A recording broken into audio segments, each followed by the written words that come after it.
Really like the Valkyria Chronicles video. So much I didn't know about the game. Oh, thanks, man. That was a great video. Whenever people ask me, you guys have asked me this question before for years. Not too often, but whenever you do, you ask me like, what are my favorite videos that I've done?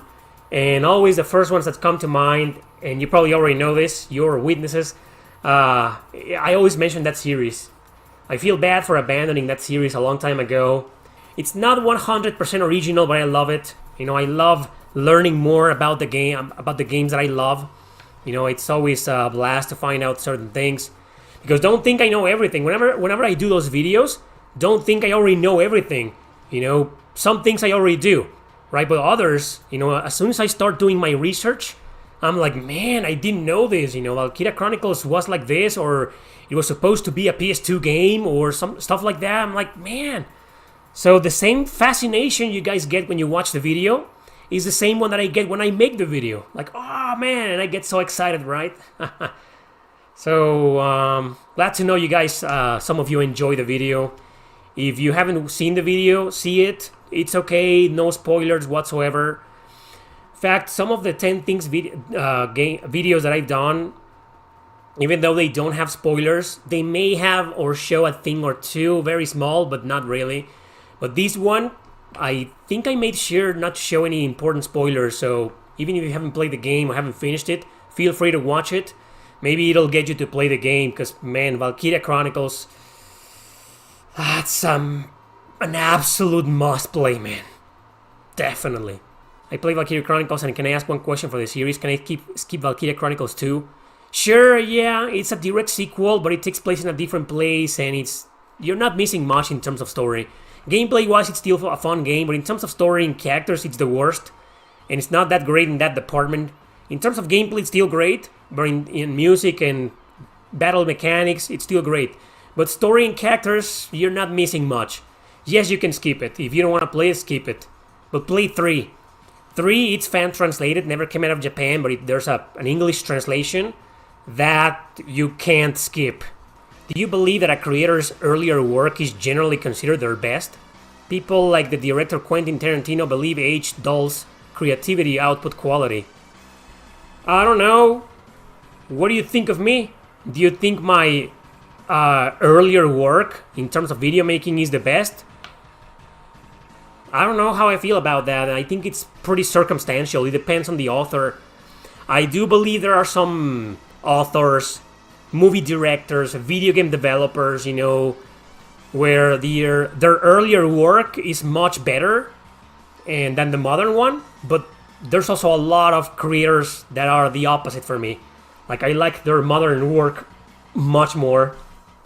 I don't know, I randomly... Well, this is a JRPG channel, so let's talk about JRPGs. I was just gonna put an example on a band.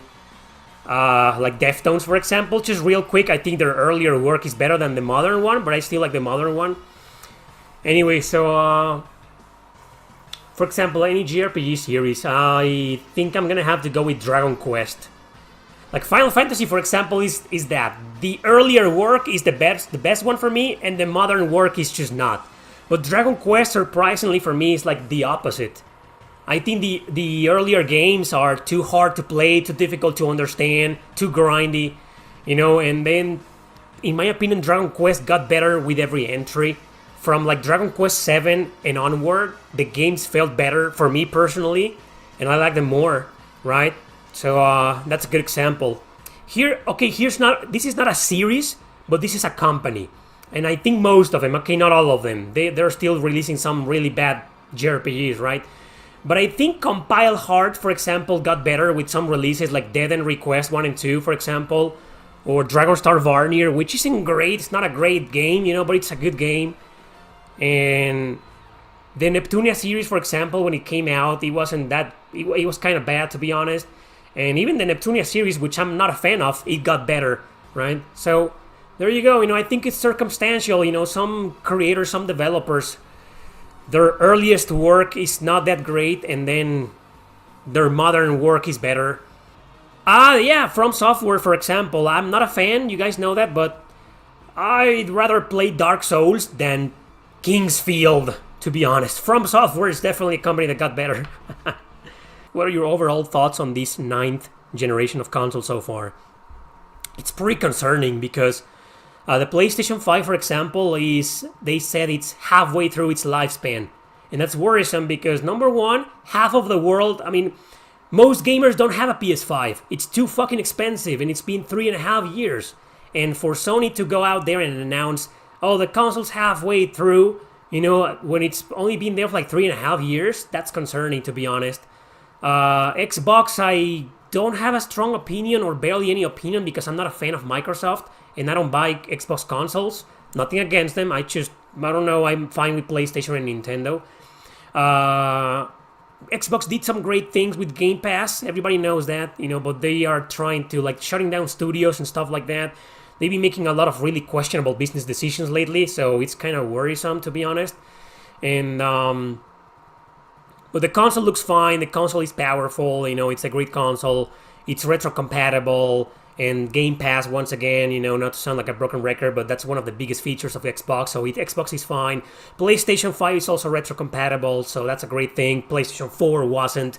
Even though I think the PlayStation 4 is superior in almost everything to the PS5, the PS5, if there's one thing the PS5 is superior, isn't that. It's retro-compatible. You can play games from PS4, but that's it. You can't play anything from below PS4. Okay, but at least you can play PS4 games. And you can get almost every single PS4 game, almost every single, not a lot of them. And you can play them on your PS5. You can also migrate all your data from PS4 to PS5. The large majority of your save files from games you beat on the PS4, you can beat them on you can just continue from there on the PS5. Not all of them, but most of them. So that's a great thing. Nintendo, however, it has its ups and downs. I think the Switch is, in terms of hardware, it's good, but the resolution, the frame rate, that was Nintendo's biggest mistake for this generation. It just didn't deliver. PS5 and Microsoft, as always, are much more powerful consoles. So there you go. And Nintendo, the great thing about the Switch is the portability. That you have a hybrid console that you can connect to your TV and play on the go if you want to. And there's also a huge variety of games. Switch has more games than Xbox and PlayStation officially, and way more RPGs because of indie RPGs most likely. And there's less restrictions, less censorship, less political propaganda, but still, it's got some DEI problems to deal with like any other console nowadays and company.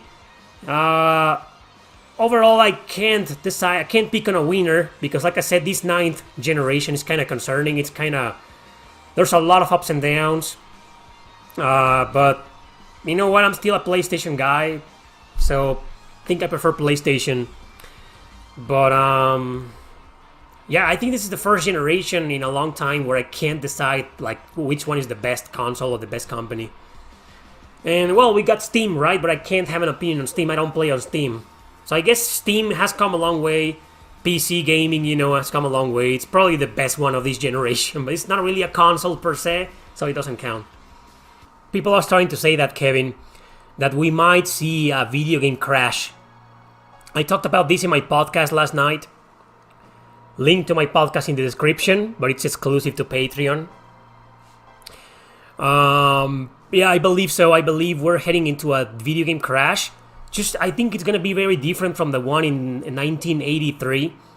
But we're definitely heading there, I think the pandemic is one of the major primary causes of it. It just gaming got way too big during the pandemic, and of course a lot of studios started developing games, and it got oversaturated, the video game industry. Why? Because there was a lot of demand. But now that the pandemic is over, and it's been over for like at least a couple of years, a lot of people stopped caring about games as much as they did during the pandemic. So now there's a lot of offer, and there's just not as much demand as it once was, right? And let's not forget about the political crisis. The inflation is a good... people didn't seem to care that much when games were like $60, $70. They still had money to pay for those. Nowadays, it's a different story. People have less money, and the prices are only increasing of games. So that's another fucked up thing.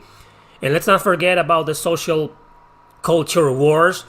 People are just refusing to buy games nowadays because they aren't politicized enough, or they are politicized, stupidly politicized. So people are starting to fight with their wallets. And it's obviously affecting video game companies. Yeah, I do see a crash happening, man. When can we see a PlayStation will consider a PS3 backwards compatible? Those guys don't seem to care about the PS3 that much because it wasn't their best generation, I think. I freaking love the PS3, you know that, but a lot of people consider the PS3 as the worst PlayStation generation and the worst PlayStation console. Oh, that breaks my heart. But it's the consensus, right? So I don't think Sony cares that much about it. I think we can hope to see one day more and more PS3 games ported digital to PS5, hopefully. But like backwards compatibility, no, I don't think that's gonna happen. If I had to rank the PlayStation consoles from worst to best, you will be surprised, you will be shocked with my answer. Well, actually, it depends. It's really hard to rank them because they're so different. Like, for example, in terms of hardware, I think the PS1 is the worst. But in terms of catalog, like in game library, definitely one of the best. The problem is that a lot of their games, a lot of the consoles games didn't age very well. But it was pretty much the golden age of RPGs. It will be pretty hard to rank the PlayStation consoles. It's very hard. But surprisingly, even though it's a great console and I love it, and it's pretty comfortable to play with, I'd say probably the PS5 is the worst. But we've only had the PS5 for 3.5 years. So we probably shouldn't even be ranking it. Because we need more time. We need the console to end first, to age, to be with us for more than a decade at least. So it would be pretty hard to rank the PS5. Definitely for me as the PS2.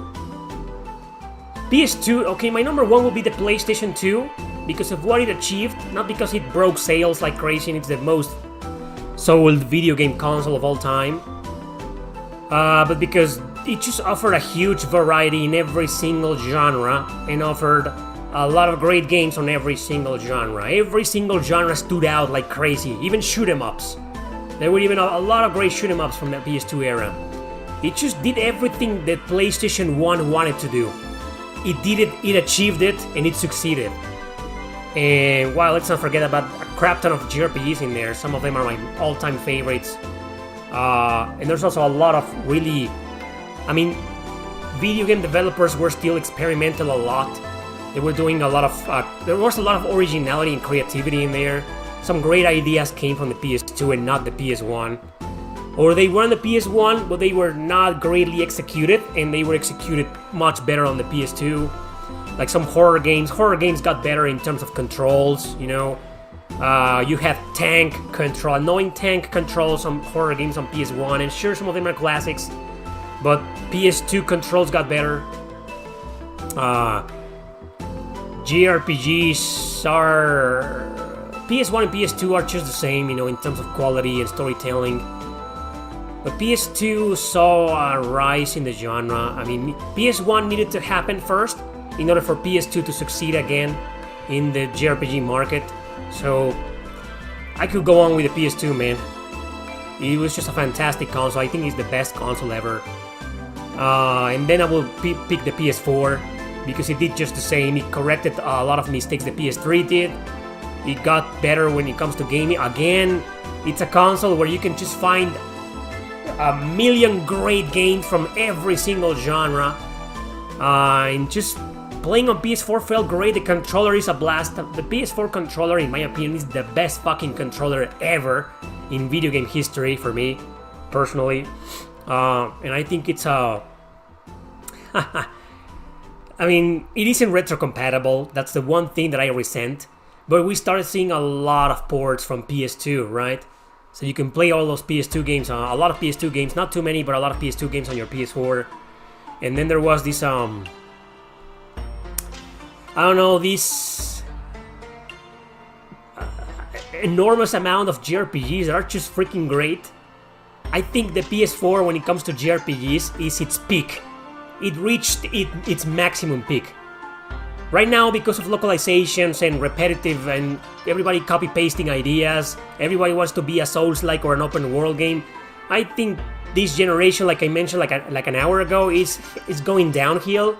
You know, but the PS4 was like it reached its peak when it comes to quality and storytelling and everything in JRPG. I mean, I love it, man. I love the PS4. That's why it's my second best one. But from there, you know, the other three, I just can't decide. PS1, PS3, PS5. There's just so much good in them, but also so much bad. PS1 was great for its time, you know, but it just didn't age very well. That's my problem. And PS2 aged well. Most PS2 JRPGs are still perfectly playable and enjoyable nowadays. Maybe not a lot of their games, other genres, but still, you know, it's not that old, the PS2, that's what I'm trying to say. And the PS1 does feel very old. But I love it nonetheless, and because I'm a JRPG fan, it's gonna have to be my number 3. So there you go. PS3 and PS5. I guess I'm gonna have to go with the PS3 because I've owned the PS3 for over a decade. Whereas the PS5, I've only owned it for less than a year. And the console itself is 3.5 years old, so nobody can have a strong opinion on the PS5 as opposed to the others. It's just it needs more time. That's my ranking. What lighthearted JRPG do you consider mature, and what dark JRPG do you consider childish? Mary Skelter Nightmares?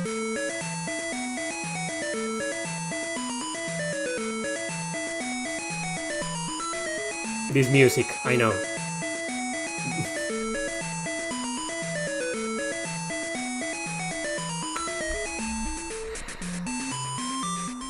Sorry guys, that was too loud. I love it. I love the fucking game. I don't care if the world thinks it's bad. I love it. It was my childhood. My childhood. Okay, so again, what light-hearted JRPG do you consider mature, and what dark JRPG do you consider childish? Okay, I'll answer the second one first. I think the Mary Skelter trilogy is quite childish. It's very dark, and it's also kind of mature because there's a lot of sexiness in there, a lot of kinky stuff in there, but the comedy, the dialogue, the relationships between the characters, it's just one dumb game, man. It's dark, sure, but it's fucking dumb. It's childish. Dark and childish. Mist Over will be another one, even though it's not really a story-focused game. The fact that you got all these chibi characters playing in the darkest dungeon influenced the video game. It's kind of like, come on, it's dark, sure, but it's also childish. The other question. And light-hearted JRPG that I consider mature, there's a lot of them, you know. Some of the Dragon Quest games, for example, or I'll tell you what, there's so many that I'm having trouble deciding which one. Like, which one will be a perfect example of a light-hearted JRPG that's kind of mature. How about the Trail series, you know? They can get pretty mature, but also full of comedy and light-hearted nature and writing, you know, power of friendship and stuff like that, but they can get pretty mature sometimes. Someone's mentioning Rogue Galaxy. Yeah, you know, there's also a lot of light-hearted nature in the game, but it can get dark. All the Seed arc was pretty dark, you know, so that's another one. Ni no Kuni, good example, extremely light-hearted, and there's some darkness to it, and some maturity about the character development since the beginning of the game, with the tragedy. So yeah, a good one.